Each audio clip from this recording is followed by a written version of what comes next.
Hey there.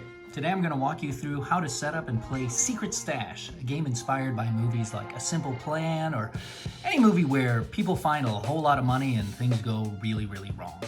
To begin, you're going to set up 1d6 for every player in your game.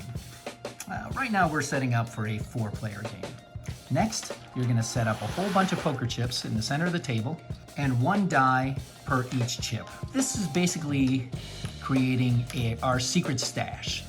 So in the beginning of the game, we have to figure out where exactly we found our secret stash. And how that comes up is by playing 1d6 and rolling it out. And we have a number 1. The 1 says we found it in a garbage bag washed on shore. So at this point, we kind of use that prompt and the bag as a way to establish who we are and what we do in life. So remember, this is a life-changing amount of money. So for us, we're a team of environmental conservationists who were doing cleanup on the shores when we came upon this bag of money. And we've gone against our better judgment and decided, you know what, let's keep the money, let's hide it somewhere, and let's all decide not to touch the money, not do a thing with it, and one day we'll all be rich and we'll be able to do great things in our lives. So that is the plan. But as we know, things will always go wrong. Then we enter the next phase called the sneak phase. And the sneak phase is where we're going to try to, each player individually, get something out of this stash that we want. So to do that, each player in turn rolls 1 die, starting with the player to the left, rolls their number, and then rolls against one of the chips. 3 and a 4. We read that result. In this case, that is, this player wanted fishing gear signed by an athlete. So that's what they're spending the money on. Fishing gear signed by an athlete. But in this case, the stash roll is higher. So that means we do get what we want. We end up with our fishing gear signed by an athlete. But this die, because it's higher, goes over to the threat pool. This threat pool will continue to build throughout the game. Our next player then also decides they want to sneak in and try to get something. They roll a 3 up against a 1. In this case, they also want fishing gear. That's insanely large. So narratively, as this happens, this character maybe was jealous of this other character's fishing gear. So there's a moment of little fun role play or thought there that says, I wanted fishing gear and I wanted it to be larger than yours. Now, in this case, because the roll was higher, that means they got away with it without alerting the threat level. So we get to take our die back, we get to take this die and add it to our pile, and then we also get the chip, signifying we did it and no one was the wiser. The play continues this way, rolling a 6 here versus a 6. Oh, unfortunate. Pushes or equal matches go to the stash. So in this case, we were wanting implants that were edible. We do get those implants. Maybe we get them for someone else in our life. Maybe they're our own, but then this goes over to the threat pile. And our last player plays a 1. This is not going to end up well for them against the 3. So they wanted a pair of fresh kicks that glow in the dark.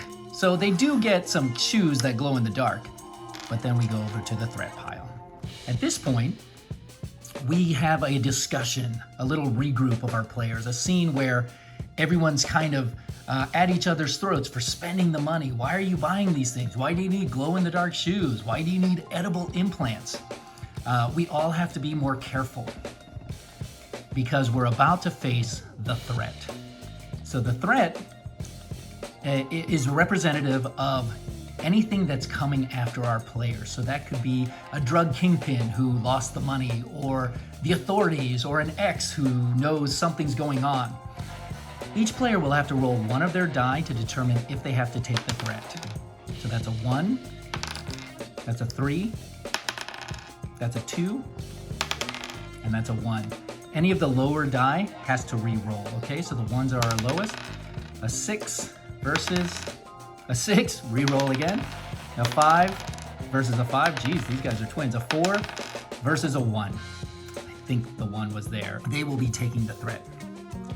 they are going to play a mini game of blackjack style rules to get to 13 without going over. So in this case, they may want a little help from a friend. And that's where we enter the pact. In the pact, you can make any sort of arrangement with any other player in the game. It doesn't have to be for monetary reasons, but usually it is. So in this case, we're going to role play out that this character is being pushed by somebody who's looking for the money, and they've targeted them. So they're going to ask this player here for a little backup and say, hey, if I give you one of my chips, will you let me borrow your power, essentially? Will you back me up when I confront this threat? If this player agrees, they allow them to borrow the dice. Doesn't have to be 2, it could be 1, it could be any sort of arrangement. It could be no money if you're just friends and you want to back each other up. Before the minigame, role play out this scenario. So let's say the drug kingpin and his friends have come looking for you. You role play out an alibi. You say, I wasn't there, I've never seen it, I wasn't on that shore that day, and I have my friend here to back me up to say, don't worry, this guy's being true and honest. At this point, you'll start the minigame. So whoever started the threat, in this case it's the threat, rolls a 5, and we roll a 5. Continuing on, a 6, and we roll, this roll happens, they roll a 10, so now we have to roll one more die, and hopefully don't get over 13. Perfect. We have now rolled an 11, so we have eliminated that threat. So what happens here is we get our die back, and we also get one of the threat die. This player gets their chips returned, and the threat goes back. Narratively, this basically means we convince them of the alibi and the lie, and the threat has been reduced just a tiny bit. We move on to repeat the sneak phase. We're feeling very confident in ourselves, and we want to keep getting money out of the pile. So, in similar fashion, we roll again. 1 versus a 6. That means we wanted fresh kicks that were edible. We do get our edible kicks, but they go over to the threat pile. In this case, we get a 5 and a 5. A push goes to the threat pile. That was a companion made of cake. We roll again here. A 4 versus a 3. That's a sandwich that glows in the dark. Fantastic. We get that, we get this, and we also got away with it scot-free. Lastly, we have knuckle rings that are insanely large knuckle rings. And you know what? We got away with it. So at this point, you're going to start noticing the balance of power changing a little bit. And maybe some characters want to take other characters on. So, for example, we can start doing some betrayals. If we want to have a little more power, we can start backstabbing each other. So this character could say, you know what? I want to take this character out. I'm a little tired of them being around and they're spending.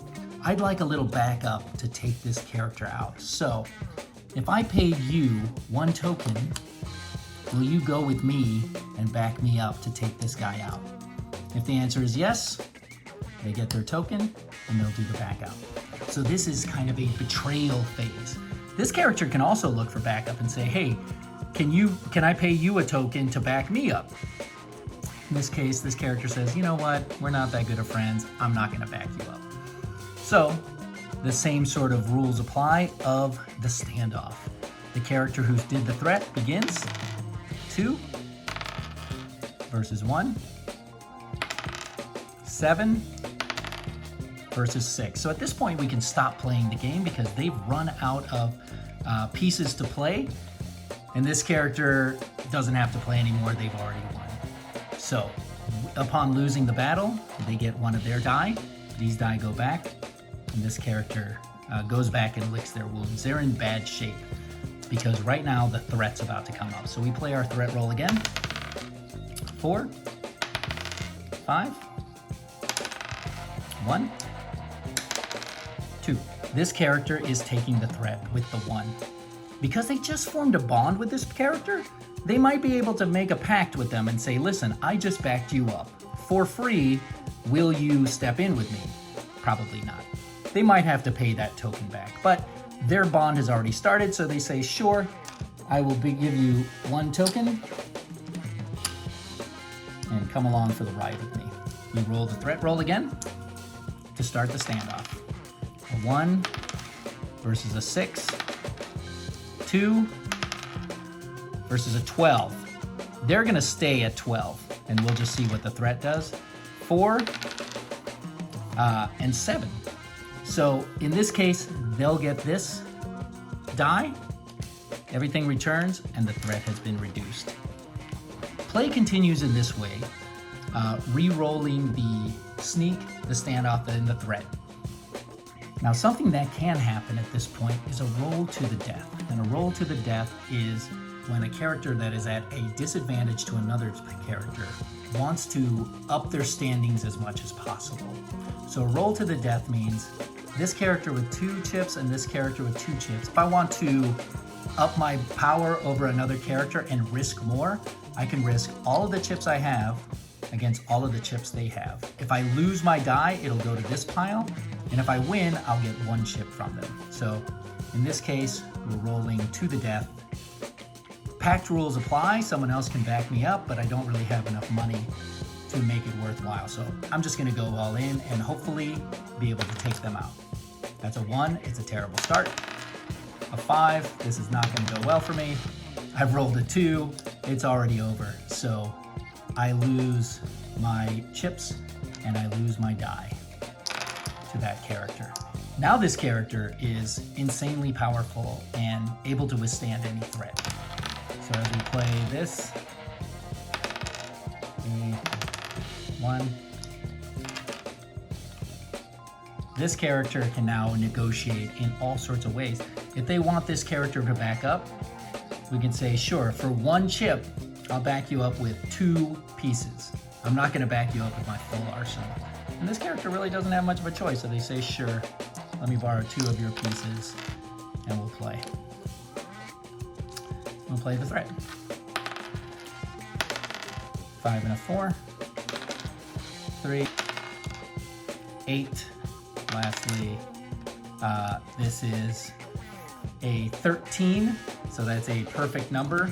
So really, there's not much we can do here. Let's just see what happens. And an 8. This character is now eliminated to the threat.